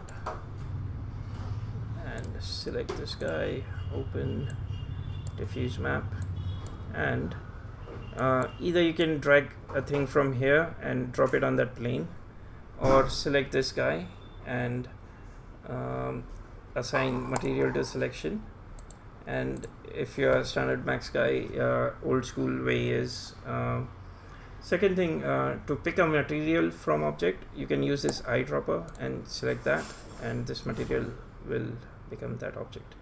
Now you have to press this material, show shaded material in viewport, to be able to see this, right? Now this is my front, so I'll just move it back. I'm in wireframe mode, so I need to go to default shading, right? And tools, layer explorer. This guy, make friends with him. You never ever ideally want to keep things in 00 default layers, and rename your things. Please do that. You don't want to come after 6 months and find 1000 plane 001, plane 0010 or 10,000 in there. So I would say image ref plane underscore front, right? And the way I'm typing is, if you might have seen, in coding it's called camel casing. So your first letter of every word is capital, or maybe you can use underscores. I mean, whatever you prefer, right? A lot of times for rigging and things like that, if you are in film production, they will have a set naming convention for these things. Your studio will give them. So ask your supervisor, like, do you have any specific names? If not, then give names that make sense, right? So let's say if I model the cap of this bottle, so I would name it bottle cap. The actual bottle, the liquid inside, I would name it as liquid, things like that.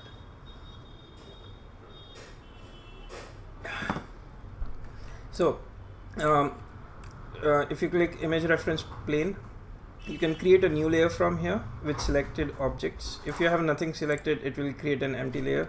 So I will say reference layer, and you can drag and drop things in this layer as well. You can have nested layers, so I can have a layer inside a layer and then another layer inside. So should you require to do something like that, right? So this is front. If I need to make it semi-transparent, in this case V-Ray material is not the best choice for doing this, because if I say refract, okay, it shows. Back in the like, I don't know, I thought it didn't use to show, but anyways, so you can make this semi-transparent, right? Another important thing is right click, and there's something called object properties. Oh yeah, by the way, if you guys right click, you might not see so many things, but I have a bunch of softwares and plugins, so this list is much more bigger. It might not exactly be the same, but object properties will be there. So this is display properties for this object. So if I do I have it here? Edged faces, edges. So I can say see through. Okay, I'll have to press OK to show that. Display as box will give you a bounding box. So see, it just shows the outer limits. So if I have, let's say, a teapot again, and if I go to this guy's object properties and say display as box, it will show the volume. Also, interesting thing to note is, see this green, this guy is grayed out, means this layer is active. Anything new I make will by default go into that layer. So if I'm working on something here and I want new things appearing there by default, make sure the green thing is on the correct layer. So and also if I hide this layer, and if this layer is active and I try to make something, it will warn me that objects cannot be created on a hidden layer. So you can unhide layer or about object creation, right? So anyways, I want to create a teapot here, so it's there. Going back to object properties, so see-through, if I say see-through, it becomes semi-transparent, and for that, to prove my point, I won't display this as box. Object properties, one sec.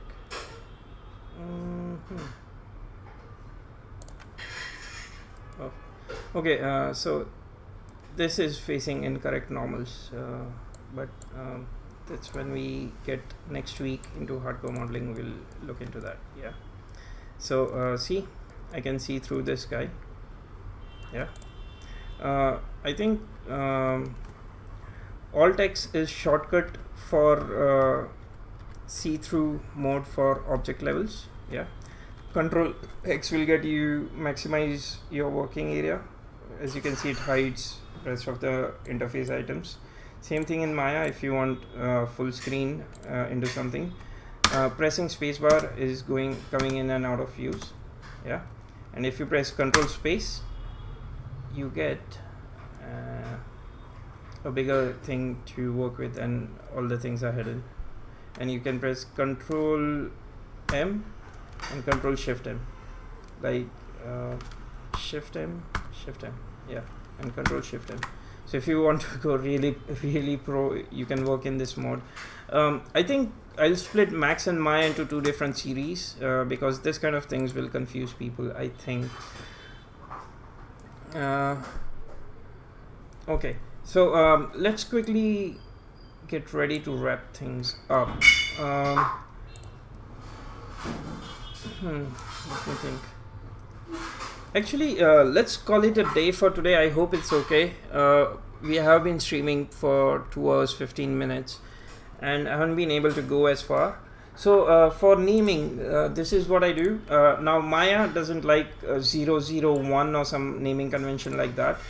I usually like to, but Max will support it. So 001 underscore image in setup underscore version 001 underscore take 001. So in Maya you would just have image plane setup version 1 take 1. Sadly Maya doesn't like numbers at the start of the file names, but that's fine, that's totally fine. Luckily in Max it's good because then I can sort things by name, right? So this is the first thing, image plane setup. Version 1 is my version number, so if I get client changes, that's when I version things up. And take is something when I'm saving as files while working.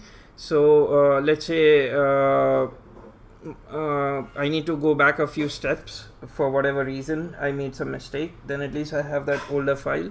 So I'll save this as that. And let's say I made some changes over here, and then I've been, let's say, working for half an hour, 40 minutes. I'll save as, and you can just press plus or manually come in and say 2 here, but let me show you plus, right? So select this guy at plus, and if you see my file name, it's take 2. Now let's say client came in and gave me a correction. So every time I send a file, it will be the last take of the thing. So let's say client asked for this correction, right? So file save as, I'll version it up here and I'll reset my takes to 1, right? So if you see this, anything that goes to my client, it's always the latest take in that particular version. So if they come to me after 6 months and say, oh Sajil, can we have that particular version, I have that file for them. So it's a good practice to keep, and here you can go version 1 take 2000 or whatever, but then you know it's the last take that you have to take. So that's something that I do. And I picked this naming convention actually from Alan McKay's class when I was learning FXTD and LAS. So thanks to him, it's a great naming convention, it really works.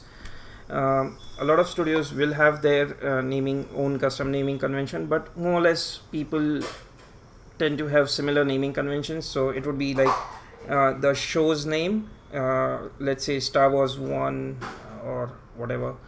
Then it will be the process, so modeling, rigging, lighting according to department. Then there might be some additional info, and then version and take, or just versions or short numbers. I mean, there are a lot of naming conventions. Pick one, but then stick to it if you're a small studio or a freelance artist. Yeah. So I think let's call it a day for today.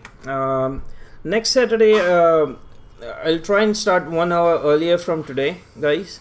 And what I'll do is I'll shoot the side view of this guy and keep this file prepped, but quickly run through it.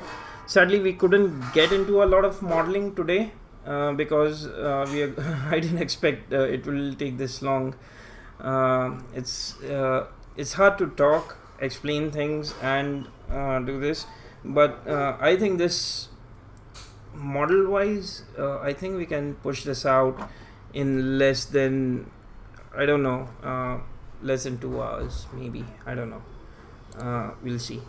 But so I just wanted to point out there is this detail, this name in this, but looking at the product in my hand, it's not engraved or anything. So let's see. Maybe we'll take a call to see um, if we make this a bit complex to showcase hard surface modeling. Maybe try that. Or I mean, ideally, for time's sakes, I would always do this in shader. But if it was engraved and if there was light interaction, I would ask to get it modeled. So yeah, thank you everyone for joining me and giving the support. I'll be there next Saturday 6 p.m. IST. If there are any changes in plan, I'll post it up on Facebook. Once again, let me post CG Rockstar's page on Facebook. So if you follow that or the Twitter thing, I'll make a note to post these things on Twitter as well. So on Twitter, where is my, so this is my Twitter handle, CG Rockstar 2. I think someone had already taken CG Rockstar, so and my personal handle is search Twitter Sajil Shukla.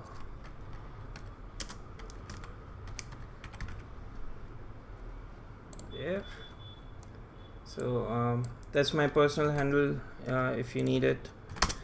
But anything related to CG Rockstar, I'll always put it through the CG Rockstar's Twitter handle. And sorry guys, CG Rockstar. So this is the page for Facebook. So so if you like and follow the page, all of the events and polls and everything like that, I'll put it down here. So thank you guys, you all have been great. Thank you for the support. Thank you Hugo personally. I'll get in touch about the streaming thing. Gracias, thank you for the nice tips. And okay guys, have a great weekend. And I know you guys can't see me, my camera gave up on me, so I'll probably figure that out for the next stream. Thank you and bye bye.